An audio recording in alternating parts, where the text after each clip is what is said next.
Praise the Lord. जय मसीह की साथियों, मैं संजय मौर्य इस वीडियो के माध्यम से आपको यह बताना चाहता हूं कि पाम संडे वाले दिन अर्थात खजूर रविवार वाले दिन यीशु मसीह गधे पर बैठकर यरूशलेम में क्यों प्रवेश किया है। ज़्यादातर लोग ये जानते हैं कि यीशु गधे पर बैठे थे, उन्होंने गधे की सवारी की थी, परंतु इस वीडियो में मैं आपको यह बताना चाहता हूँ उन्होंने गधे की सवारी क्यों की थी, इसके पीछे के कारण क्या है और बाइबल गधे के विषय में क्या कहती है। जबकि उस समय में यात्रा करने के लिए घोड़े थे, हाथी थे, ऊँट थे, फिर प्रभु यीशु मसीह ने गधे को ही क्यों चुना। और गधा हम सभी जानते हैं कि वो डोमेस्टिक एनिमल है, वो घरेलू पालतू जानवर है और गधा अपने मालिक के प्रति विश्वास योग्य जानवर है। इसके लिए यशाया 1 अध्याय उसकी 3 आयत में लिखा है, बैल तो अपने मालिक को और गधा अपने स्वामी की चरनी को पहचानता है, परंतु इज़राइल मुझे नहीं पहचानता।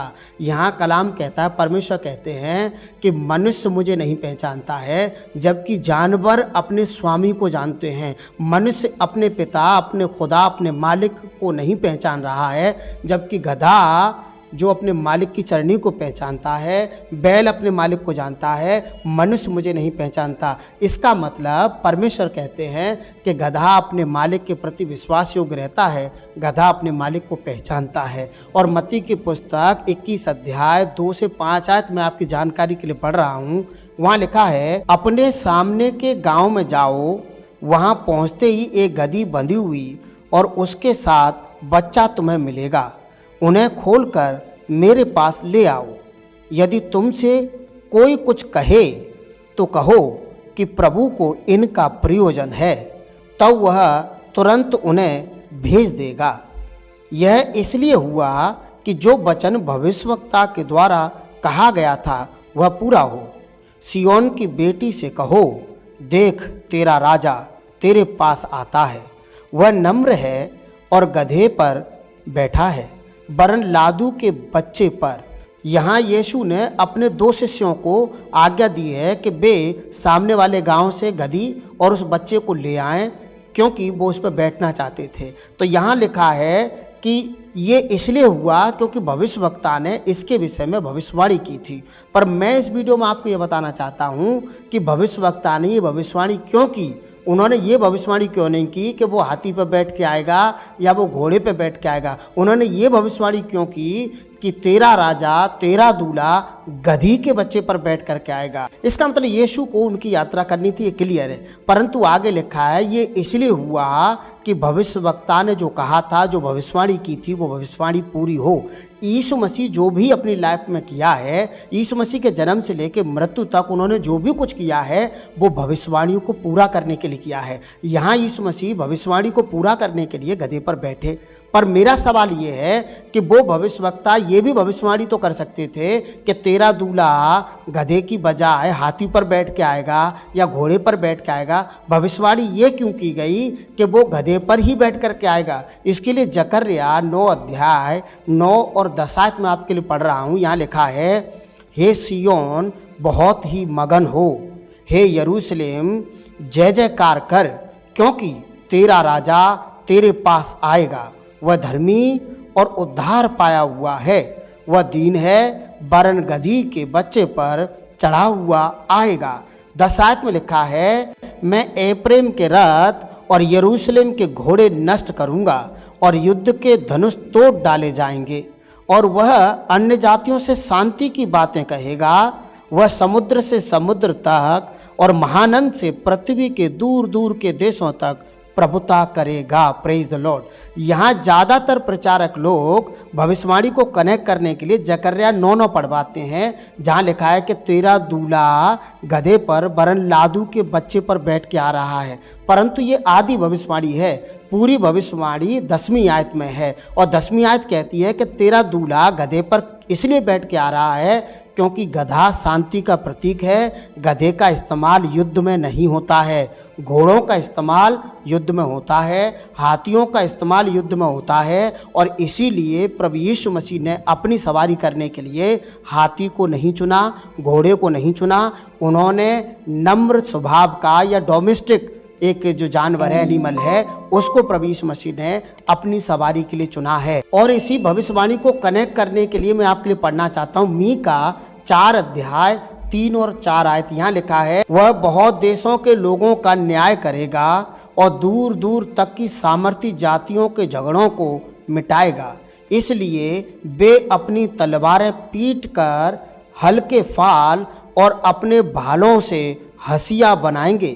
तब एक जाति दूसरी जाति के विरुद्ध तलवार फिर न चलाएगी और लोग आगे को युद्ध की विधा न सीखेंगे, परंतु वे अपनी अपनी दाखलता और अंजीर के वृक्ष के तले बैठा करेंगे और कोई उनको न डराएगा। सेनाओं के यहोवा ने यही वचन दिया है। Praise the Lord. यहाँ लिखा है कि सेना के यहोवा ने, परमेश्वर ने वचन बोला नहीं है, वचन दिया है, प्रॉमिस किया है कि मैं जब दूल्हे को भेजूंगा, अर्थात जब यीशु दुनिया में आएगा, तो ये काम होगा कि जब लोग उसको जान लेंगे तो लोग अपनी तलवारें पीट पीट करके हंसिया बना लेंगे, अपने भालों को पीट करके घरेलू सब्जियों को काटने के लिए, फसल काटने के लिए उनको इस्तेमाल करेंगे, आदमियों को काटने के लिए वो उनको इस्तेमाल नहीं करेंगे। अर्थात लोग बदल जाएंगे। उसके बाद लोगों के मनों में, जीवनों में शांति होगी और यीशु मसीह गधे पर बैठने का कारण, यीशु गधे को चुनने का कारण, यीशु मसीह गधे पर बैठकर यरूशलेम में प्रवेश करने का कारण सिर्फ यही था कि मैं शांति चाहता हूँ, मैं युद्ध नहीं चाहता हूँ, मैं चाहता हूँ इंसानों को शांति मिले, लोगों को शांति मिले, और लोगों को शांति की ज़रूरत है। और यीशु मसीह शांति का राजकुमार है, हम सब ये जानते हैं। और यीशु मसीह ने जब वो इस दुनिया में जन्म लिया तो उन्होंने अपने प्रचार में, अपने गंतव्य में ये बातें बोली थी, अपने शब्दों में उन्होंने ये बातें बोली थी। मत्ती की पुस्तक 5 अध्याय 43-44 आयत में लिखा है, तुम सुन चुके हो कि कहा गया था कि अपने पड़ोसी से प्रेम रखना और अपने बैरी से बैर, परंतु मैं तुमसे यह कहता हूँ कि अपने बैरियों से प्रेम रखो और अपने सताने वालों के लिए प्रार्थना करो। हालेलुया। यहाँ कलाम साफ शब्दों में कहता है, उन्होंने यहूदियों से, उन्होंने यरूशलेम में उसको सुनने वालों से ये कहा था, जो लोग खड़े थे उनसे ये कहा था, मैं ये चाहता हूँ कि तुम अपने दुश्मनों से मोहब्बत रखो, जो तुम्हें सताते हैं उनके लिए प्रार्थना करो, वो बदल जाएंगे, दुनिया में शांति होगी। क्यों शांति होगी? क्योंकि सेनाओं का यहोवा ये चाहता है, उसने मैं इसीलिए भेजा हूँ। क्योंकि यशाया 9 अध्याय उसकी 6 आयत में लिखा है, उसका नाम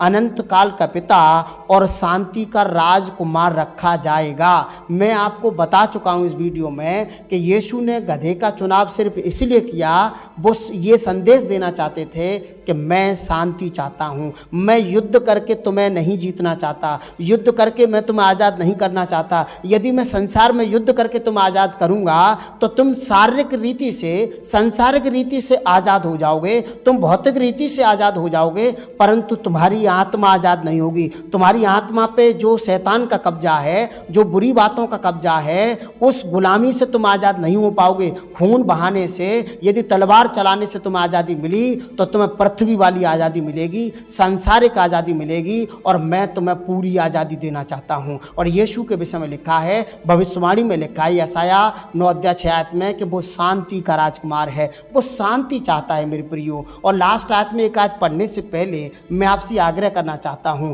यदि अब तक आपने मेरी वीडियो को लाइक नहीं किया है तो मुझे इंकरेज करने के लिए आप मेरी वीडियो को लाइक कर सकते हैं। और यदि आप हमारे चैनल पर पहली बार हैं तो हमें सपोर्ट करने के लिए आप हमारे चैनल को सब्सक्राइब कर लें, बेल आइकन जरूर दबाएं, ताकि आने वाले संदेश की नोटिफिकेशन आपके मोबाइल पर आपको मिलती रहे। यशाया 53 अध्याय 5 आयत में लिखा है, परंतु वह हमारे ही अपराधों के कारण घायल किया गया, वह हमारे अधर्म के कामों के कारण कुचला गया, हमारी ही शांति के लिए उस पर ताड़ना पड़ी कि उसके कोड़े खाने से हम लोग चंगे हो जाएं। Praise the Lord, hallelujah. साथियों, यहाँ भविष्यवाणी में यीशु के उद्देश्य के विषय में लिखा है कि यीशु का जन्म इसलिए हुआ है ताकि हम उसके कोड़े खाने से चंगे हो जाएं। उस पर ताड़ना इसलिए पड़ी ताकि हमें शांति मिल जाए। यदि हम उस पर ईमान रखते हैं तो हमें भी यही काम करने चाहिए। हमारे जीवन से लोगों को ठेस नहीं लगनी चाहिए, हमारे जीवन से लोग सत्यानाश नहीं होने चाहिए,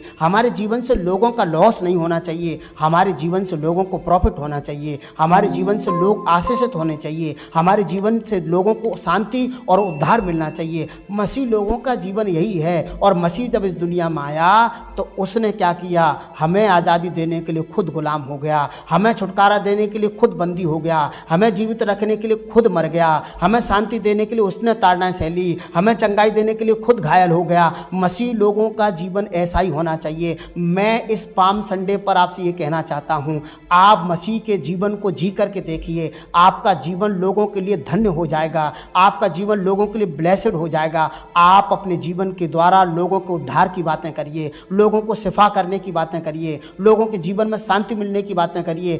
दुश्मनी के लिए नहीं, लोगों के रिश्ते खराब करने के लिए नहीं, रिश्ते बनाने की बातें करिए, झगड़े मिटाने की बातें करिए। आपको खुदा पसंद करेगा और आप ब्लेसेड हो जाएंगे प्रभु यीशु मसीह के नाम से। ईश्वर आपको बहुत आशीष दे।